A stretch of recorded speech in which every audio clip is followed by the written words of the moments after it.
Welcome back to New Amsterdam Radio. It's the holiday season. I am drinking salted caramel Crown Royal because that is my beverage of the season, and I like to drink. But I'm being joined by, you know what? You're on so many of my shows. I'm out of running out of words to describe you, but I will say you are charismatic, you are debonair, and you are distinguished and a content creator of color. But don't call him that because he's a good guy too. Give it up for James Lott Junior. How are you doing, sir? You're you are such a comedian. I love it. I was being I'm serious. doing great, actually. It's a good week. Yeah. I know you're being serious. I know. I did it back to you. Like I tried to do it to you the other time you did it with me. It's all about back and forth to me and him. It's crazy. Mhm. No, I'm doing great, Flobo. I am feeling the Christmas spirit. We're going to talk about it. I just put together a Christmas schedule in my Okay. life, in all areas of my life. So again, I started to decorate a little bit. Folks who are watching this, actually, Yeah. you'll see I have some lights coming up. Yeah, it's. I'm feeling good. It's funny to that because those of us on the Boisterous Crew, the Patreon page, are going to see the fact that I actually got Christmas decorations It by does. myself for the first time ever. And as long as I've been single, I've never bought Christmas decorations because I'm like, what's the point? But I did it because you are that guy. Because I've heard legend, even before we met, about this one guy who loves Christmas so much. He has a traveling box of Christmas gimmicks, which I've seen on a Yes. previous Yeah, you joint. have. Is Christmas actually a favorite holiday of yours, or have you fallen into like the fanfare, or was it like you naturally love Christmas, or was it part of a career thing? So, great question. You should be a host. I am working on it. No. Yes. Okay. I should be an interviewer. No, that joke never gets old for me. I'm sorry. It just makes me chuckle. So that's all that matters. All right. No. So my thing is, I love Thanksgiving. Actually, that's my favorite holiday. All No, the time. not for. I know you hate Thanksgiving. So not for the history of it. That part's horrid and horrible. Sure. I like the food the best, and I like the thought of giving thanks. They say Mm. Thanksgiving is every day. You shouldn't be giving thanks all the time. So I kind of morph it into that. So I like that part. But Christmas is right after that, and I had Yeah. such horrible Christmases that as a kid, when I got older, I repurposed them into something the way I would want them to be. I don't care about the gift giving so much.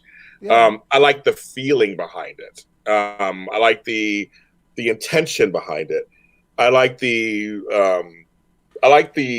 innocence of it. I like the inclusiveness of what it's supposed to be about, and it's about several things. It's about the birth of Christ. That's number one, literally, and then also it's about this Santa character who spreads cheer, and so everybody's spreading cheer, and it's everybody's togetherness and that kind of thing. I love that part. So I grew into liking Christmas, and then I grew into loving Christmas and what it Cool. stands for. Is it top five holidays? Top three? Top one? Oh yeah, that's definitely top three. Top three. I love the Thanksgiving, that one. My least favorite holiday is Valentine's Day. Oh, What? my You least. hate Oh, I hate Valentine's that. Day? Oh, Dude, I hate that the is my second favorite holiday of the year, though.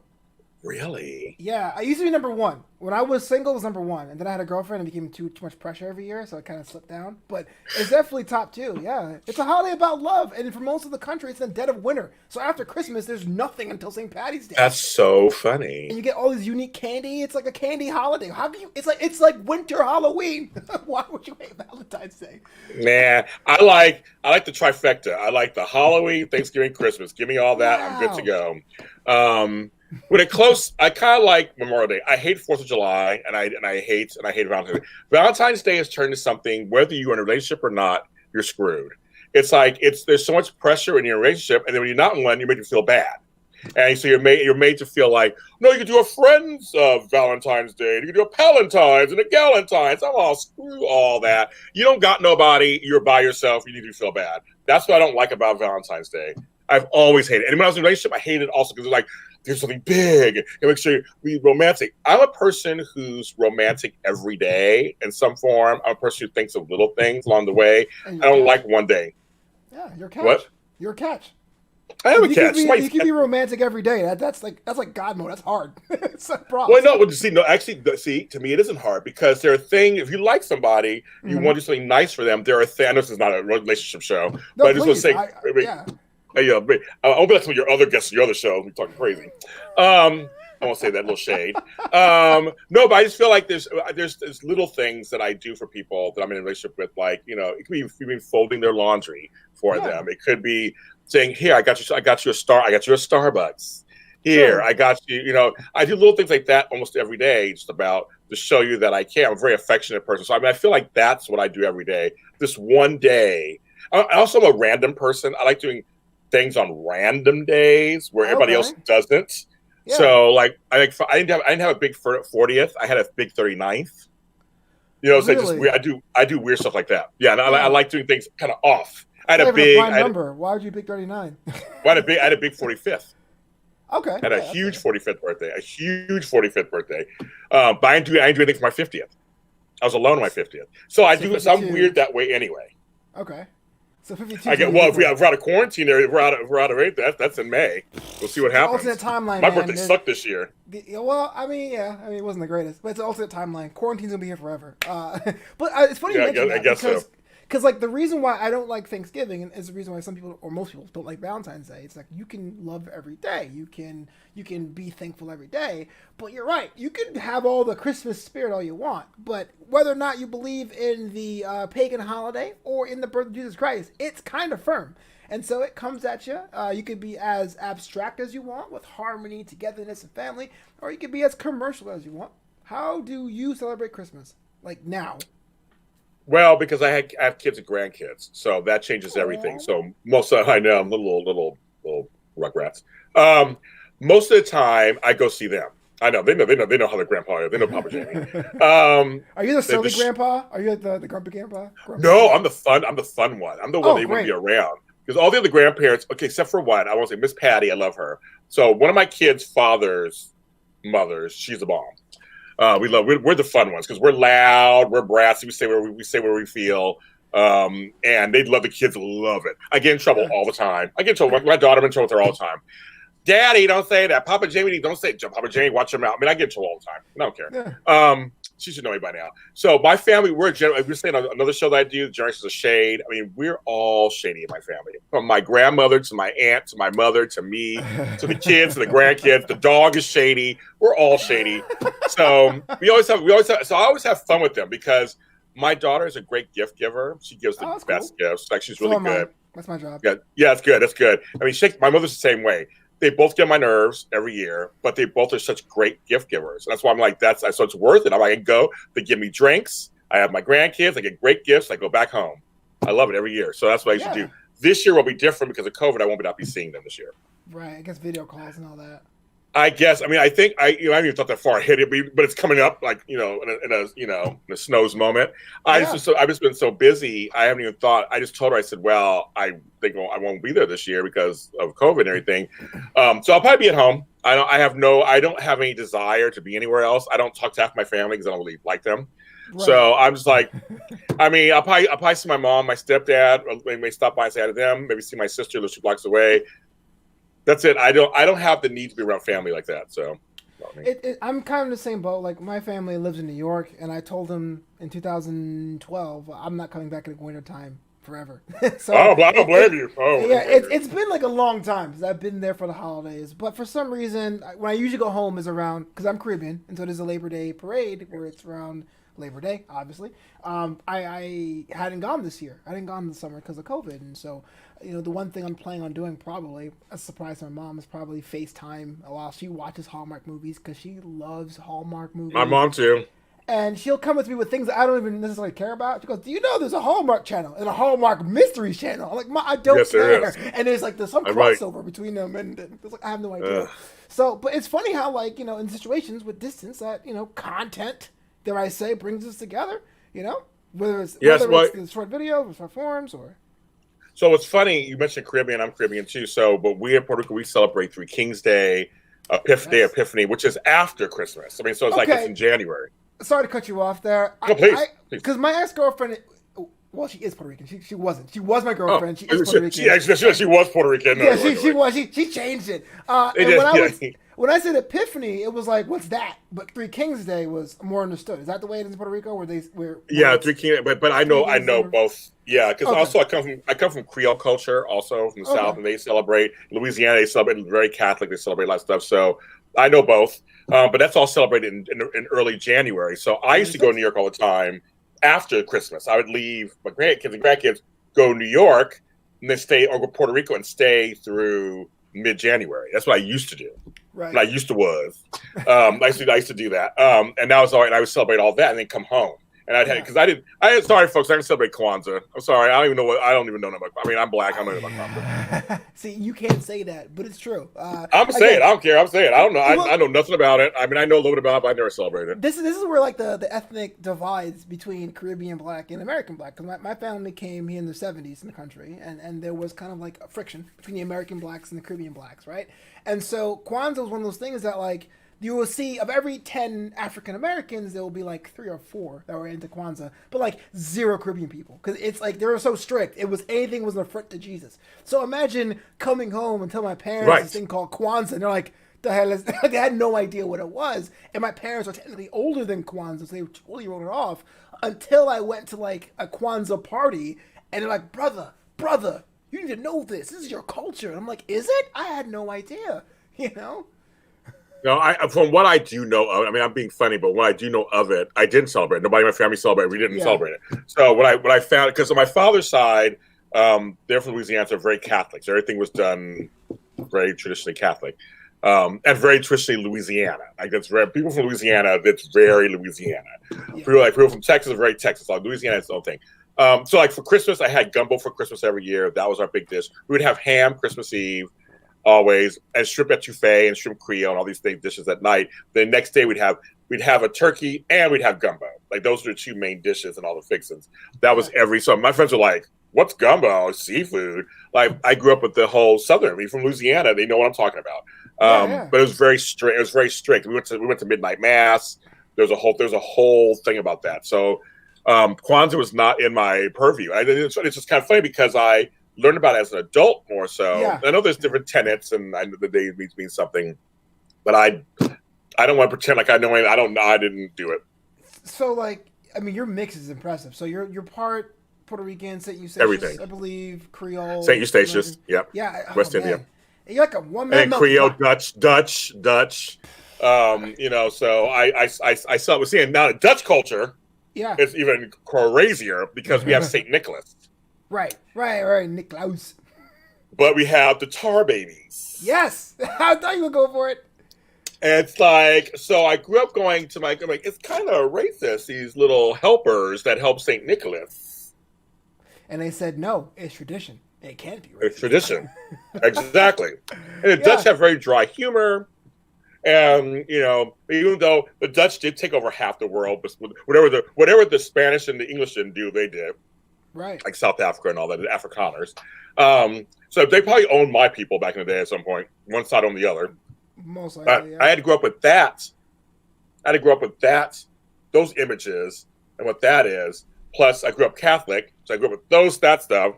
Right. I mean, Jesus. And then I grew up with the Caribbean stuff. And then grew up in L.A., where you had all kinds of different things going on here. So I have 2 questions. 1, how many languages do you speak? And 2, is your Christmas secular then, or is it Catholic? If you don't mind me asking. I'm not Catholic anymore. Okay. You have a doctorate. I have a doctorate in divinity. As some people may not know that. I'm Dr. Lott. I do have a doctorate yes, I know I do have everything from Biola University. Dr. Lott. And so for me right now, it's not completely secular. It's a little bit of both. It's a little Christian, a little secular. I make gumbo. Sweet. So it's like that's the one tradition I kind of grew up. I make my own gumbo. It takes all day. I make it. I'm jealous. I don't like ham or anything. I'll give you some this year if you want some. I'm actually allergic to shellfish. That's why I'm jealous. Oh, you can't great. Gumbo smells great. It would probably kill me. You can't have it. Yeah. Okay. So I speak Spanish, English, some Dutch, and I also speak Ebonics. I speak. Okay. I believe the term is African American Vernacular English. Vernacular, whatever. Black English back in the day. I'm like whatever. Whatever. No, but I speak English, Spanish, and Dutch. I know a little tiny Brazilian because it's close to Spanish. And I did know Mandarin Chinese when I was a kid, but I lost it. Dang, that's okay. I had Chinese godmother. So. Still way more language than I thought, man. Or I can speak. I have broken Italian. I did Spanish for about 7 years in high school. Didn't really go anywhere. Or 7 years in school. Didn't go anywhere. And I studied abroad for a semester, and I came back fluent, and I lost it. So in 2006, I would say I was that close to being fluent. It's Wow. Spanish. But That's for a amazing. lot of us out here, man, for the year, like, we're people who make movies and content and shows like that. There's that balance, that debate. Do we go ham for the holidays? Do we close up shop? Do we pass the buck?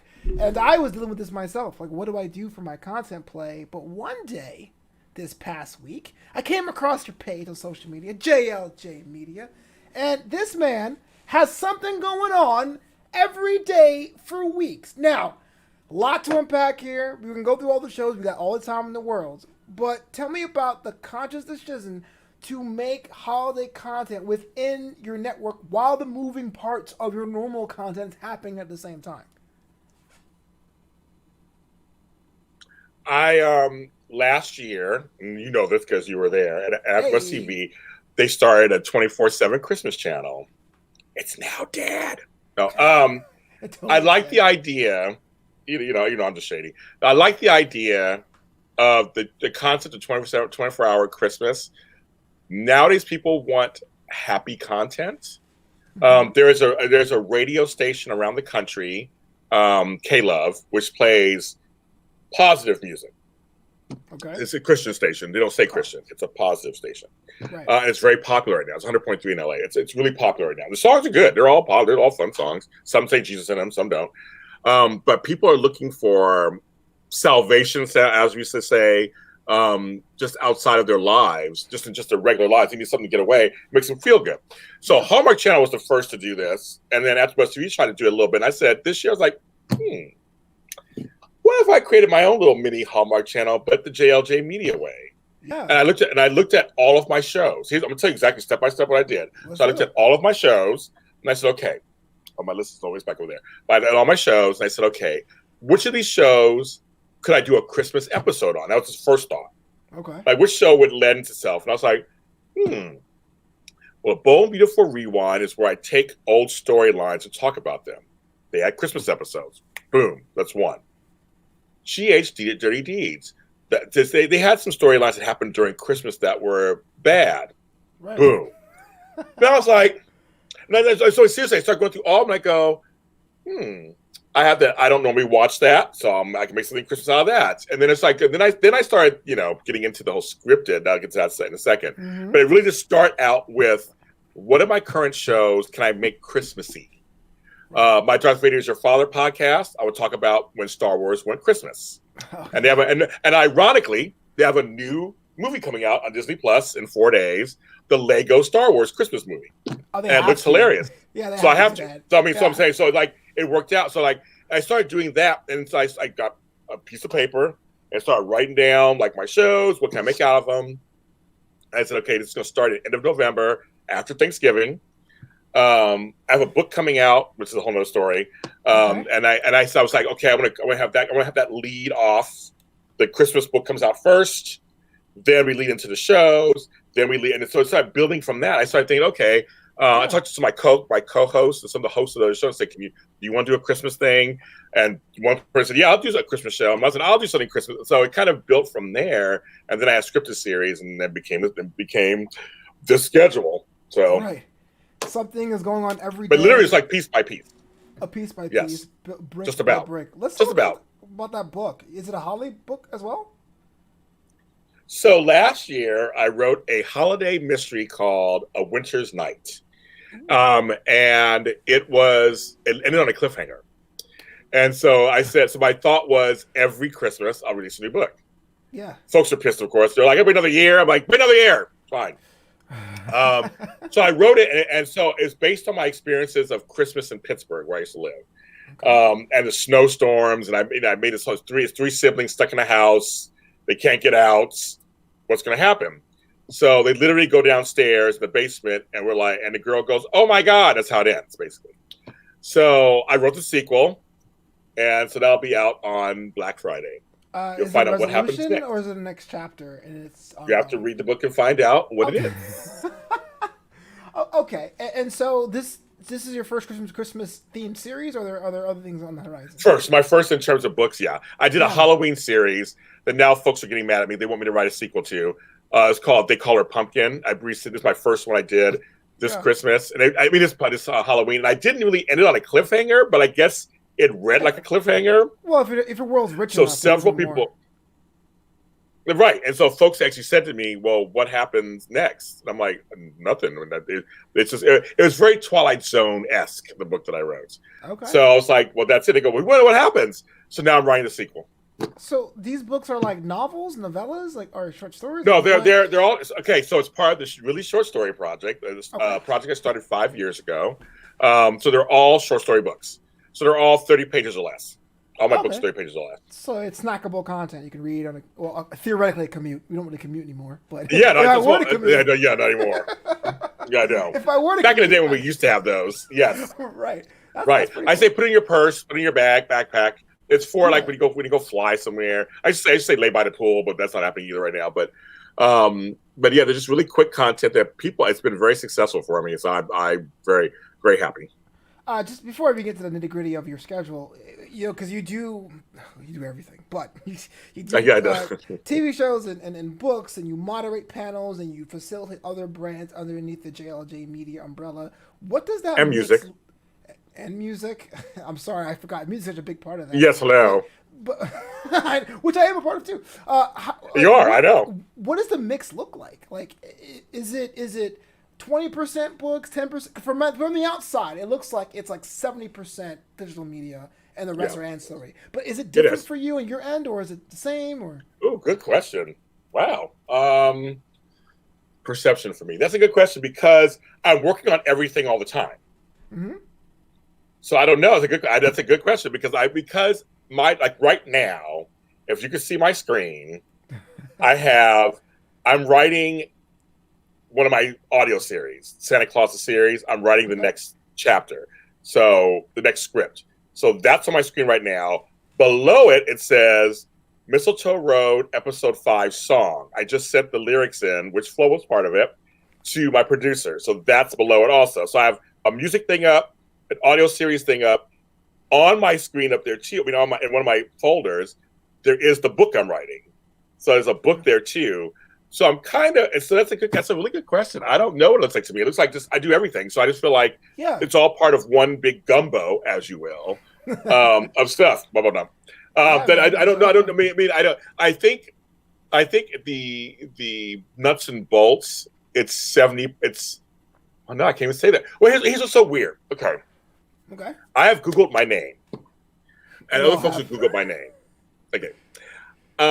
And sometimes it comes up recording artist. Sometimes it comes up my podcasts. Sometimes it comes up my books. So it's kind of weird. So it's like, is it 25, 25, 25, 25? I'm trying to think. It would seem to me it's like 75% digital content. Mm-hmm. I have a lot of music out. I have a lot of music out, and more coming. I do have more coming. So I'm like, so maybe it's 60 digital content, 25 music, and the books are probably the last. The books are probably the smallest of everything. I do a lot of books. I have a lot of books too. I can't even say that either. I have a lot of books. You're well into like the multiple dozens, right? 36. Yeah, I am. I'm getting close to 40. I'm getting close to 40 at this point. Yes. Okay. I think it's safe to say that digital is the bigger part. So let's talk about this. So you have some original Christmas series, which I am excited about because there is one I want to talk about it first because I'm in it. Of course, hello. Mistletoe Road. Yes. I don't know if James knows this, but being a voice actor is something I always wanted to do. But I had self-confidence issues with my voice because I have no bass in my voice. That's just the way I am. My brother, he's high-pitched. He's like this. And I'm raspy, but there's no resonance. And so I wondered, and I used to be self-conscious about projecting. Now, granted, everything I do now is into a microphone, which is kind of ironic. Yes, that's so funny. I had to get past that. And so when I see my friends become voice actors, I go, there's no chance. When James gave me a call and say, hey, look, you want to be this character? Perhaps I went too method. And I asked them all these questions about what my character's motivation was and all that. But let's talk about Mistletoe Road. How were you able to corral people to get into an audio drama? Because I've seen friends try audio dramas. It's a lot of moving parts. It's a kind of a medium degree of difficulty, and a lot of them don't finish. But you're now on episode, well, there's going to be a 6-episode season, and you now have some episodes in the can. Mm-hmm. Mistletoe Road was a complete accident. It was completely.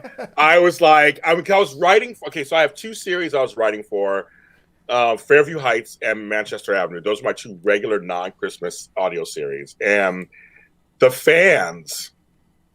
On my late night talk show, Talk About with James Lott Junior, one of the nights about Christmas stuff, and both times it birthed both my Christmas series that are coming out was through talking to fans. Yeah. And I thought I work with Crown Media and Hallmark Channel. I was on projects when Calls to Heart, when Hope Calls. I do projects with them, and I was like, those fans they read audiobooks. They tell me this. A lot of them from the Midwest and the South. They read audiobooks. Or listen to audiobooks. They like podcasts.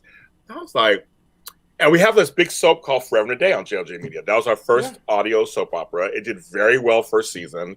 And I was like, And I started making the concept of what if 3 friends from and it's very specific, from Los Angeles, woke up in Christmas City. And that was the premise. And I started writing it from there. And I was just like, it became this thing. I mean, it became way bigger than I thought it was going to be. And then I was like, well, I got to actually cast this thing. I've been very fortunate. I will say this. Going all the way back to my first show I ever did, which was GH Report for AfterBuzz TV 6 years ago. Wow. I just have this way of like, I did the same thing. I went on Craigslist, of all places. I had to go to Actors Access or Backstage, and I went to Craigslist and said, hi, regular people. Anybody want to try something like this? No pressure, have some fun, and add this to your resume. Contact me, basically. And I got over 100 responses, and that's kind of, and for me, I'm very proud of GH Report. I brought Frank Moran, who we both know, Lisa Creasha Line, who are both very successful. I brought them to the networks. I put them on their first show. So for me, I'm very proud of that. So I said, I want to do that again. I want to find people who want a chance. This business is so, you know this already, but folks who are not in the business, people say it's so tough, and that's almost an understatement. Right. It's so not inclusive. That's what it is mostly. It's very cliquey, for the lack of a better term. It is who you know. It is how you look. Even for voice, it is how you look. It is how many followers you have. It is all these things. And I was like, what if I said, eschew all that and just go back to the base and give people a chance? Yeah. And that happened. And again, you don't know what you're going to get. Now, I had a few flakes. I had to fire somebody recently. I had to fire somebody last night from a show. Yeah. You never know. That happens. But 95% of folks that I found, and you know this because you're doing it with me on one of the shows, you did 2 shows with me, they're all wonderful. And they're on there. And afterwards, they're all like, James, we love you. We love that we're doing this. You're giving us, they made me cry. Maybe made me cry the other night because I was just like, they're telling me how much they love this, the chance to do this, because a couple of them were like, we just wanted a chance. Like, just let's get our foot in the door so we can have a voice reel. So we can have, maybe show something to somebody and go, let's take a listen to this and maybe get another role. And I said, if I can do anything I can to help promote you to my people and my audience, and I said, I have folks who will eat this alive. They will love these shows. My hearties, I love you guys. You guys will love these shows. They're clean. They're funny. They're fun. I always laugh at our boy Travis Cunha, who plays Carver. He is hilarious the whole season. He's so angry the whole season. Yeah. And Flobo's great on it. He's great as Darrell. And we gave him his own episode. Darrell filming in a few weeks. Yeah. And I noticed I'm on the schedule too. It was like Darrell's episode. Okay. Yes, it's on there. And so we're going to be recording that soon. In a couple of weeks, we're recording that. We gave him his own episode so we can explain, kind of give Darrell his own little thing. But no, I guess people, they feed off my energy, I guess. I've been very fortunate that I feel like I'm a nice guy, and I feel like I like to have fun, and I'm infectious in a good way. So what happens is, please be a good way. In a good way. When I say infectious, gotta be careful. I was infectious these days.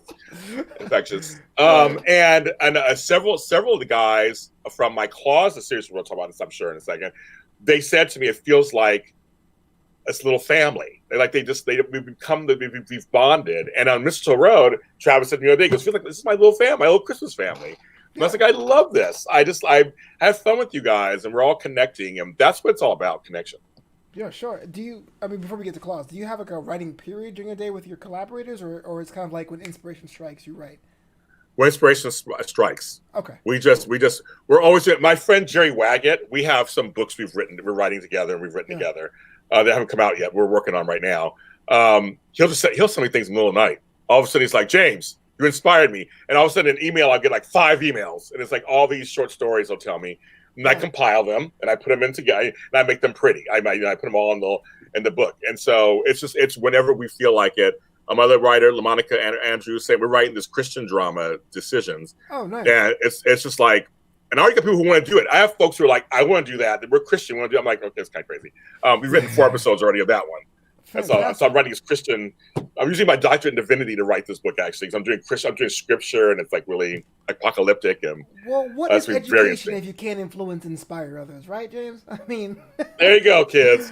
But the thing is, it's whatever you. It's to me, that's the pressure I put off myself. It's when it right. I know I have deadlines. I know I have I should say timelines. So I know that at some point within the week I should be writing something. And then a lot of times, what I do, and this is with my books, my music, anything, I write till I can't write anymore. I'm one of those writers. Okay. When the inspiration comes, I may write for like 12 hours, and just straight, just get it all out, and then I'm good for another 2 or 3 days. And then I'll write it all. That's kind of how my style is. Oh, awesome! That's a good thing to know for our authors, which is actually the largest segment of listeners tend to be authors on the show. Hi, authors! We love you guys. I love you guys. Writers of Instagram. So let's talk about Claus' series. I guess it's the sister show to Mistletoe Road, one that I am not in directly, although there was a crossover episode which I was a part of. Yes, there was. Claus' series. There are multiple Clauses? Claus lineage? Claus history? Dynasty for Clauses? What's going on? It's like, you get a Claus, and you get a Claus, and you get a Claus. Exactly. You get a Claus. Thanks, Oprah. No. So what happened was on my late night talk show. I was my own business. On my business. I was just walking down the street. Doing my hair.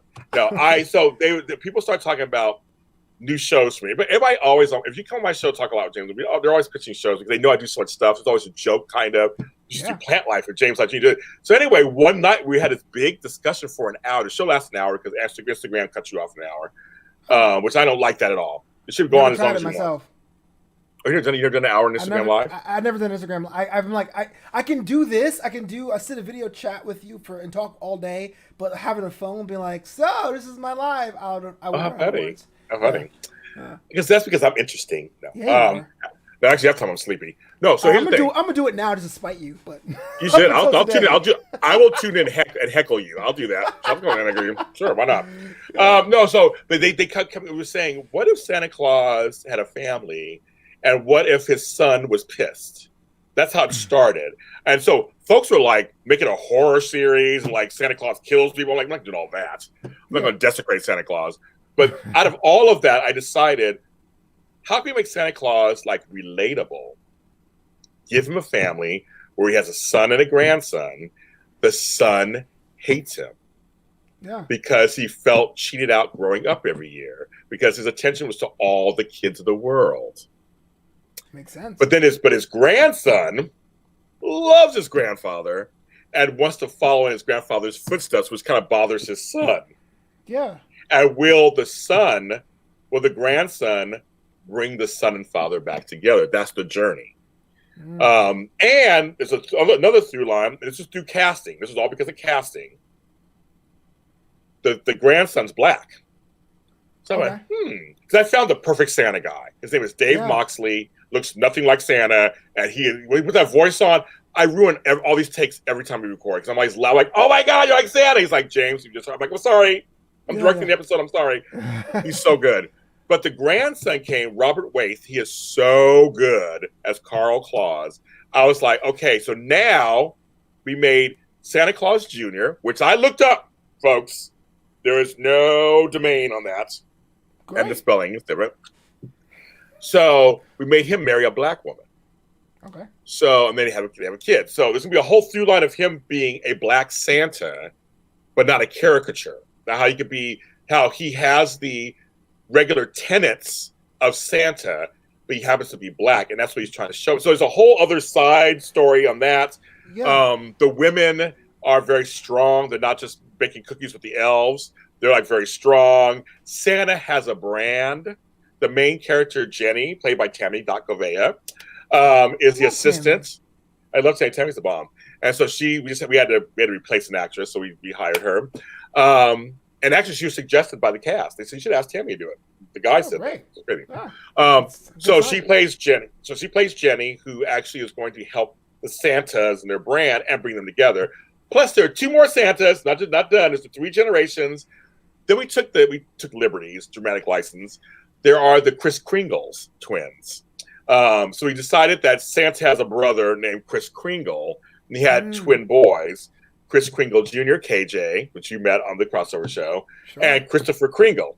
So they're kind of these Lothario Santas who think being Santa is kind of crazy, and they get the girls and family chicks. Business, yeah. Exactly, they love it, but they're not quite. Money. Yeah, they're not quite. They're like very LA Santas. So, but they're gonna go through a journey too. Each of them will be changed also. So there's 5 Santas on our show, essentially, basically, and that's kind of the fun part. And do they live in Christmas City, or just like an alternate city, North Pole? No, they live in a city nearby, so it's the same universe as because you guys are everybody's in North Pole, and it's up in North Pole, but there are like 3 or 4 cities that are around there, and so you guys can see they're in another one, and if I do a 3rd series, they'll be in another one. So you could actually, in the crossover episode, we said. The 2 characters said, I'm in the next city over. We can meet up. So they're in the same area. And if you watch Mistletoe Road, the finale has a surprise. Mm-hmm. So that could be tied into Claus the series. Mistletoe Road and Claus the series. It might be a little. I love the fact that it does have very similar through lines. Like, it reminds me of, because I didn't have cable growing up. And so most of my TV experiences as a kid in the 90s were like reruns from the 70s. And syndication was always about having the shows back to back. What's happening what's happening now. Matlock, Perry Mason. So you always got like a darker chocolate to that milk chocolate. It was different show, different program, but it kind of blended together. So I like the fact that Mistletoe Road is like your 8 p.m.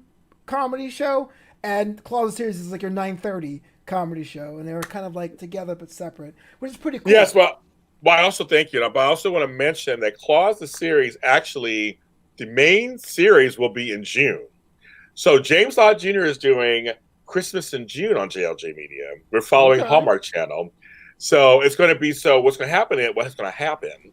Tell me. The first episode will debut this Christmas time, which is on the schedule. Which let me make sure I'm saying the right date. It'll be December 22nd, and then every month there'll be 2 featurette episodes released until June, and each featurette will have maybe a couple of cast members in some kind of scene to keep it going until June, and then June will be 4 episodes of the first season. Yeah. And so that's kind of how that's going to work. And then we'll see what happens. But that's kind of like we're going to have Mistletoe Road in December, Claus series in June. They both cover Christmas. You're right. There's sister shows. They cover Christmas. And the team on the back end, your post-production team, I mean, I assume you're the post-supervisor role. You oversee everything. But is it the same team on both shows? Or do you like hire different people for different projects? No, I used to say, no. It's all the same people. Well, one of them is my girl, Marissa Serafini. I'll give a mention to her. She makes all my slates and everything. She's the bomb.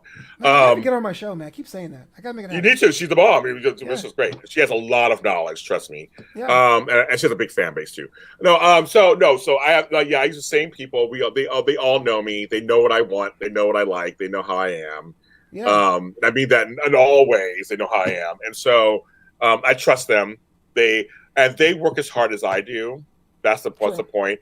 I give Marissa anything, and she's like, "Okay, I'll get it done by this afternoon." And she may ask me 10,000 questions. They're like, "What this?" And I make sure I have to answer because I don't care where I'm at. I gotta stop everything on that phone and go, "Yes, to the left." Okay, to the left. She wants to know before she proceeds, and I love. And also, if I say my producer of music, this music. My boy Palms. I'm like, okay, I want something Christmassy with 135 beats per minute. 3 minutes long. He puts it together, and I'm like, "That's perfect." I'm like, "That's exactly what I want." I've worked with them Marissa and I know each other 6 years. Palms and I have been together 6 years. Like, there's people that I've worked with them for a long time, so they know exactly how to work with me. They know that I'm Mr. Results Man. I'm like, I need results. You can't be half-assing it for me. Would I say that? But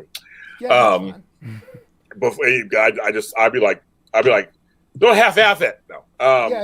I get upset. They don't make me upset. Yeah, you don't. So it's the same people, and it's me also. I mean, I'm working as hard as they are. My hands are there too. That's great that you're able to lead a team like a Kobe or an NBA or something like that. Yeah, you guys are a unit, a force, if you will. It's weird because I didn't think I was going. Because now I'm bad. Okay, so Forever and a Day, yeah. So I should say this for Forever and a Day though. I don't do anything with that one. They have their own editing people. They do everything themselves on that show. It's on my network, but they do it themselves. Daytime Today is the same thing as Candace Mack and Tammy Govea. They do it. So I have folks who have shows on my network that I don't handle that. I'm the network. They give me the finished product. I put it out. But Forever and a Day is a big operation. They have over 35 stars on their show. I mean, it's a big cast. And that's what I've been learning recently, Flobo, is that I'm the head of a network. I turned my YouTube channel into a network. So now I got to put my hands in and say hi, talk to them, let them know that I'm not just this figurehead, that I am watching and listening. So I pop into their Zoom recordings, like James Lott Junior. I'm like, hi. I'm just a network, just listening, give encouragement. I'm now managing casts, which is very strange for me, because now it's like having different stores. I used to work in retail, brick and mortar stores with like, there's this staff. So now I'm like, okay, there's this cast, and now that I'm going into one-off shows, like anthology series I'm doing now, too, as you'll be a part of. Now I got these other little mini casts that I'm managing. But it's been wonderful. It's been a wonderful experience. It's been a lot, but it's also been a wonderful experience. I'm inclined to agree, man. From the outside, it's fun to watch. I guess another question I have is, if you're someone who is dabbling with an idea of doing a holiday-themed work, whether it's a Christmas painting or a Labor Day book or a hip-hop album for Hanukkah, like, what is a tip or trick you realize to hone your skills into a seasonal format? Christmas in Hollis, Queens. Yeah, I used to love Run DMC. I love their Christmas song. Wait, what's your favorite Run DMC song? I'm curious. My favorite Run DMC song, I would say Rockbox. That's a good one. Rockbox or King of Rock. I like the early album. Great. Sorry, you were saying I cut you off. Oh yeah, so I was saying, I love Rockbox or King of Rock. I like the early stuff that was very rock and roll and rap at the same time. Yeah. I was there when it happened, so I was there. Sorry, I cut you off. Piece of advice. Yeah. No, my piece of advice number one is Christmas is lucrative, bitches. It is so lucrative. I have 3 Christmas songs that I recorded years ago. Every Christmas, they come back. I don't have to really promote them. I do anyway, because I promote everything. But they come back. They get back and I'm a king, queen, whatever, prince of promotion of myself. You know that. But no, each song comes back in rotation because it's part of Christmas, and I make money. I'm like, I get my Mariah Carey and Paul McCartney make most of their money at Christmas time for that short. It's a short season, but it's recurring. It comes every year. The songs that I make, the books that I have, they're not old. I mean, it's like they're in perpetuity. Just continue. I mean, it's like if you like the song, you like the song. Unlike other things that are not holiday that can age, these things age differently. So if you do any Christmas content, I say do it, because it's a gift that keeps on giving every year. This series, Mistletoe Road, once we put it out there, it's there for many Christmases. It can be visited every year. There's no time crunch on it. It's if you haven't heard before, you can hear it again. I mean, like, you want to go back to it again because you liked it. Go back to it again. I mean, it goes on, and that's what I've learned. First with the Christmas songs, that's what I learned. I mean, my first Christmas song was 5 years ago. Santa, Santa, Santa, hurry up, Santa. I did it kind of like whatever. It made me enough money that I bought, like, you should. I made enough money to buy a laptop, and so I was like, that is crazy talk. And then last year, I came up with "There's Always Hope at Christmas," which is a way better song than the first song. It did. People were listening to it in July. I'm like, why am I in July? I was like, got like 1,000 spins. I'm like, we're in July. It's a very good. I think it's a very good song. And then I have a song called "Hey, It's Christmas" with the group Chog, and that's for kids, and that did really well too. So it's like these Christmas songs just keep coming back, and that's when I learned Christmas is good. It can be good for your pocketbook. I know I'm aging myself. No one has pocketbooks anymore, but for your wallet, for your purse, it's I mean, your pocket case, whatever sachet. I don't know, but it really is. And then when you come out with books and stuff, same thing. It just perpetuates every year. So I say, if you're going to do it, do it. Have fun with it. Make it fun, because if you're having fun, they have fun with you. It will be this great thing. It's fun. What has been the best gift you ever received at Christmas time?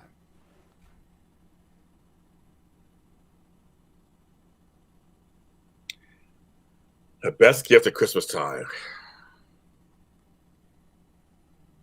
I don't know if I have one. The gift of silence? No. I don't know. I mean, I don't know. I can't answer that. I don't know if I can think of I mean, I've had some nice Christmas gifts. I'm simple. I'm a simple guy. I mean, it could be. I've had some fun T-shirts, like that. I don't know. A good Christmas gift. I can think of one. To tell you the truth. Do people give you gifts for Christmas, or are they kind of like a handshake and good wishes? It depends. Well, see, when I'm with my kids and grandkids, they always give me gifts. They fill a stocking for me. And I know I leave it a suitcase full of stuff. And I like what I get. I mean, I'm trying to think. I don't know. My daughter gives me these Hallmark keepsake ornaments every year. She's done it for years, and a lot of them are really cute. They're very like Night Before Christmas and Baby Yoda and all these things. There's some cute ones, but I mean, I don't know. Those are nice, but I can't think of. But nowadays, I don't get a lot of gifts. I mean, I'm grown. Yeah. My mom gives me something sometimes.